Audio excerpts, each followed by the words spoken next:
आप सभी को XUV 700 की जो सस्पेंशन से नॉइज आती है वो सुनाता हूँ। फ्रंट सस्पेंशन से ज़्यादा आती है एंड रिजॉल्व नहीं हो सकती है। देखिएगा,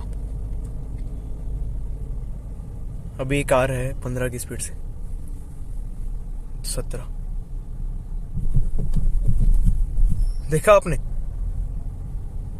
एक और आ रहे हैं ना कंटिन्यू 3 ब्रेकर्स, उसमें आप सब देखना। पीछे से उतनी नहीं आती। खैर मैं एकदम सामने वाली सीट पे बैठा हूँ, 7 सीटर कार है, थोड़ी लंबी भी है, तो पीछे जो बैठता है उसे समझ में आता होगा, बट पीछे वाले जो बैठते हैं वो भी बोलते उतनी नहीं आती जितनी सामने से आती है। यही एक इशू है इसमें। इशू भी नहीं बोल सकते क्योंकि if you are going for 20+ SUV, so you won't like this type of sound because insulation should be better in this type of expensive cars.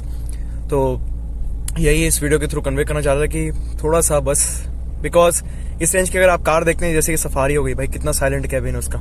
Engine refinements का थोड़ा ज्यादा बेटर है सफारी से, लेकिन वो जो सस्पेंशन नॉइज वगैरह ये सब बिल्कुल नहीं, उसमें बहुत ही मतलब अरे बाप रे बहुत कम।